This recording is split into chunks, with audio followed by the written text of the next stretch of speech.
Hello and welcome, folks, to day 176 of our chronological journey through the Bible.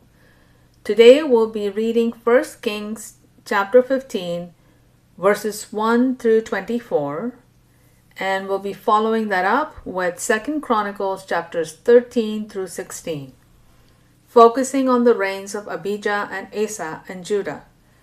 The southern kingdom now faces a critical question. Will it follow the idolatry of the north or remain faithful to the covenant?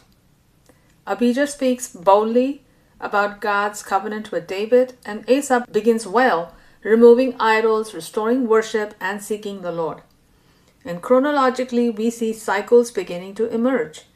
Reform followed by blessing, followed by some pressure and testing, and these cycles seem to repeat.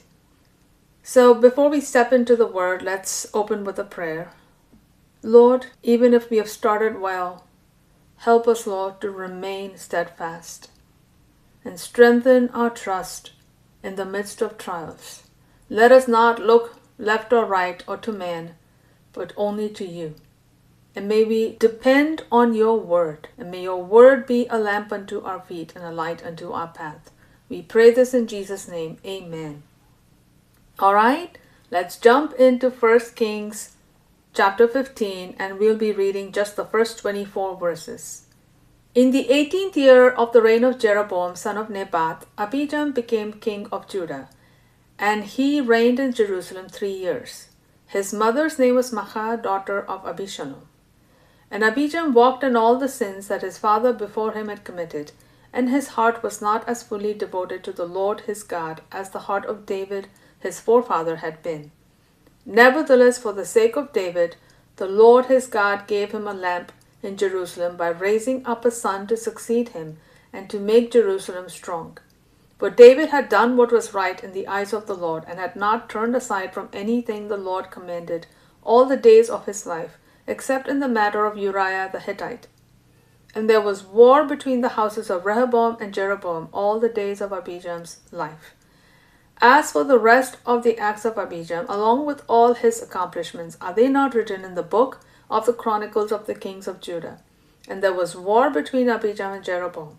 And Abijam rested with his fathers and was buried in the city of David, and his son Asa reigned in his place. In the 20th year of Jeroboam's reign over Israel, Asa became king of Judah, and he reigned in Jerusalem 41 years. His grandmother's name was Maachah, daughter of Abishalom. And Asa did what was right in the eyes of the Lord, as his father David had done. He banished the male shrine prostitutes from the land and removed all the idols that his fathers had made. He also removed his grandmother Maachah from her position as queen mother because she had made a detestable Asherah pole. Asa chopped down the pole and burned it in the Kidron valley. The high places were not removed, but Asa's heart was fully devoted to the Lord all his days. And he brought into the house of the Lord the silver and gold and the articles that he and his father had dedicated.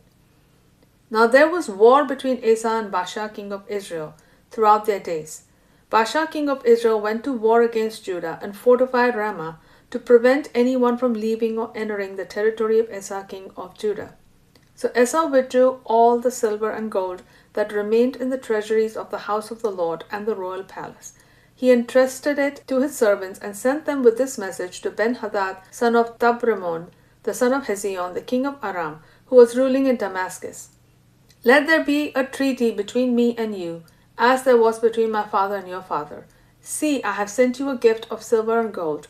Now go and break your treaty with Baasha king of Israel, so that he will withdraw from me. And Ben-Hadad listened to King Asa and sent the commanders of his armies against the cities of Israel, conquering Iyon, Dan, Abel-Beth-Maachah, and the whole land of Naphtali, including the region of Hinnereth. When Baasha learned of this, he stopped fortifying Ramah and withdrew to Tirzah.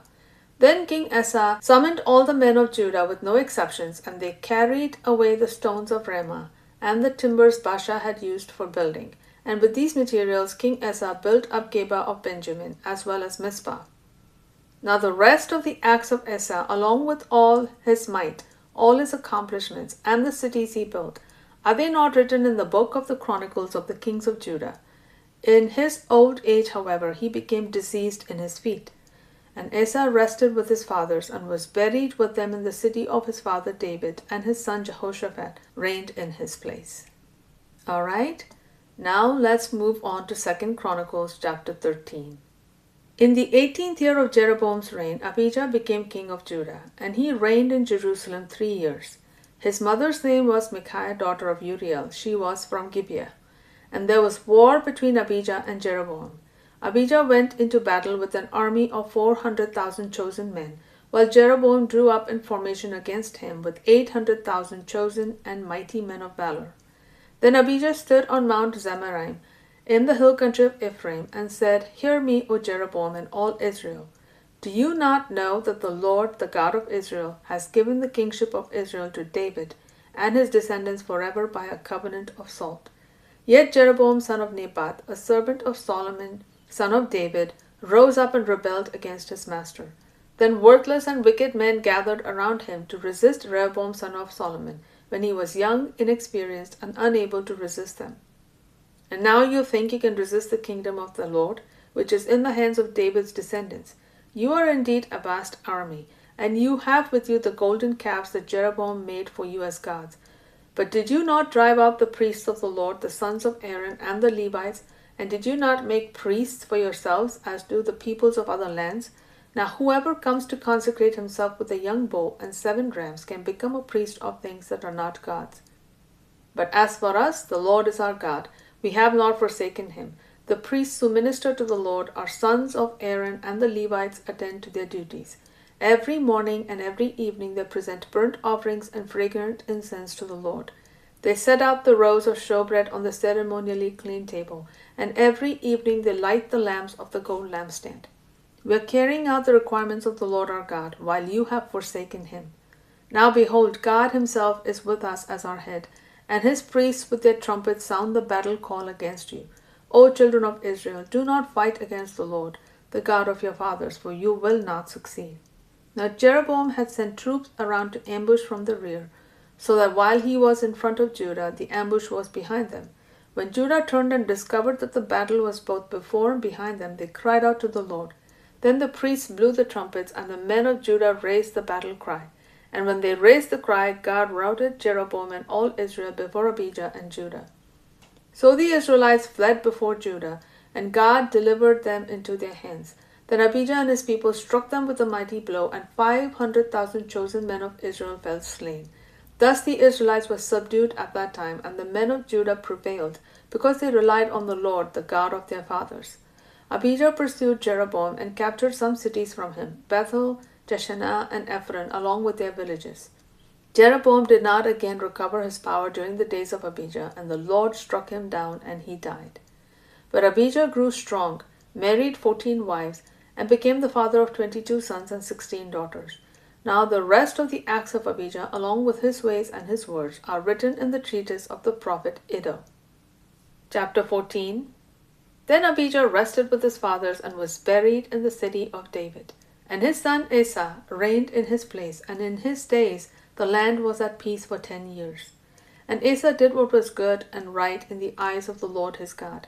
He removed the foreign altars and high places, shattered the sacred pillars, and chopped down the Asherah poles. He commanded the people of Judah to seek the Lord, the God of their fathers, and to observe the law and the commandments. He also removed the high places and incense altars from all the cities of Judah, and under him the kingdom was at peace. Because the land was at peace, Asa built fortified cities in Judah. In those days no one made war with him, because the Lord had given him rest. So he said to the people of Judah, Let us build these cities and surround them with walls and towers, with doors and bars. The land is still ours, because we have sought the Lord our God. We have sought him, and he has given us rest on every side. So they built and prospered. Asa had an army of 300,000 men from Judah bearing large shields and spears, and 280,000 men from Benjamin bearing small shields and drawing the bow. All these were mighty men of valor. Then Zerah the Cushite came against them with an army of 1,000,000 men and 300 chariots, and they advanced as far as Mareshah. So Asa marched out against him and lined up in battle formation in the valley of Zaphatha near Mareshah. Then Asa cried out to the Lord, his God, O Lord, there is no one besides you to help the powerless against the mighty. Help us, O Lord our God, for we rely on you, and in your name we have come against this multitude. O Lord, you are our God. Do not let a mere mortal prevail against you. So the Lord struck down the Cushites before Asa and Judah, and the Cushites fled. Then Asa and his army pursued them as far as Gerar. The Cushites fell and could not recover, for they were crushed before the Lord and his army. So the people of Judah carried off a great amount of plunder and attacked all the cities around Gerar, because the terror of the Lord had fallen upon them. They plundered all the cities, since there was much plunder there. They also attacked the tents of the herdsmen and carried off many sheep and camels. Then they returned to Jerusalem. Chapter 15. Now the Spirit of God came upon Azariah son of Oded.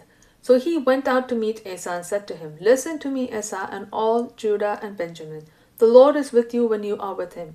If you seek him, he will be found by you. But if you forsake him, he will forsake you.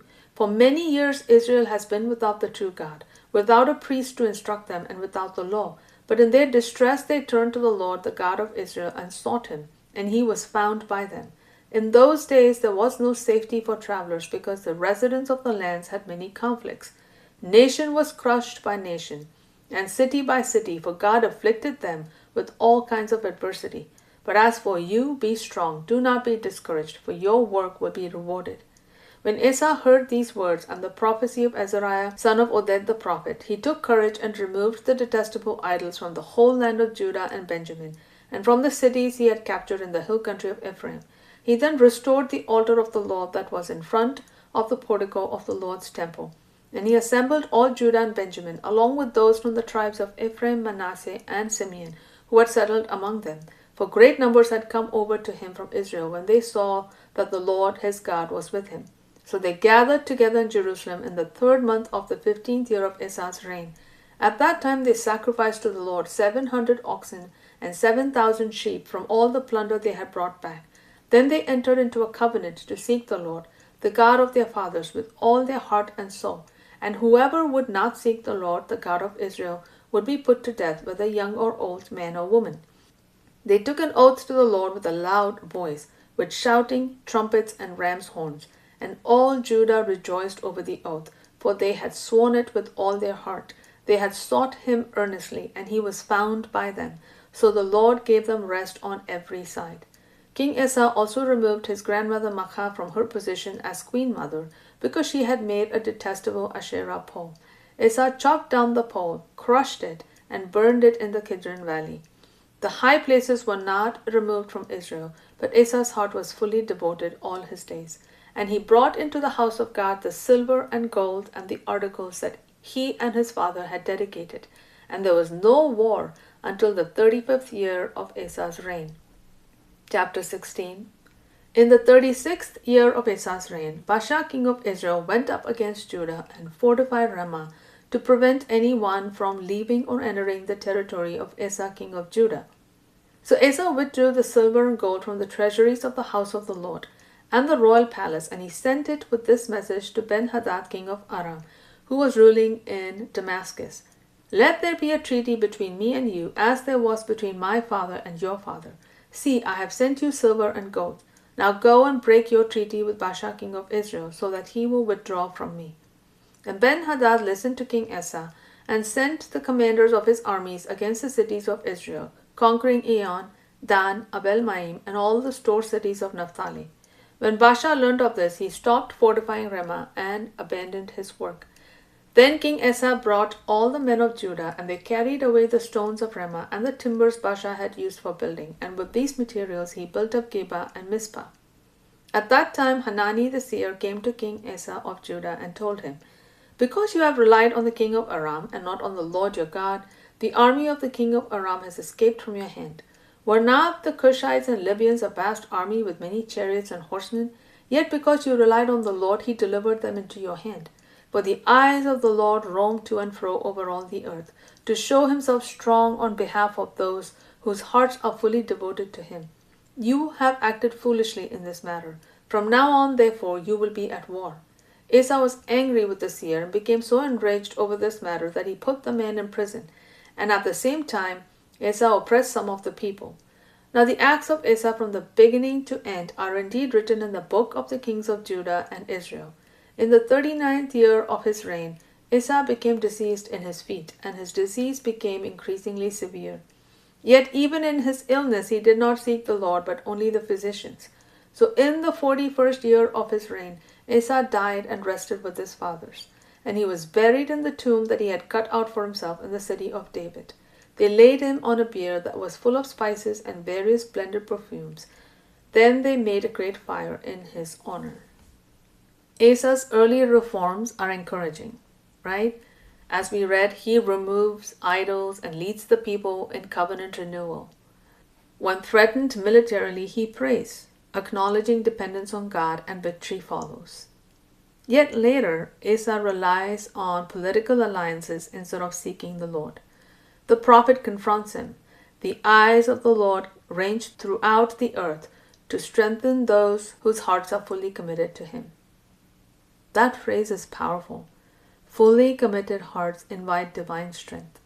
Today's reading, folks, teaches us that even though beginnings matter, our endurance and perseverance to the end matters even more. Trust must continue even after early victories. Faithfulness is not just a one-time decision, it is an ongoing, sustained posture of our hearts.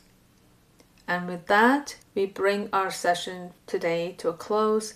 We'll see you again tomorrow for day 177. God bless you all.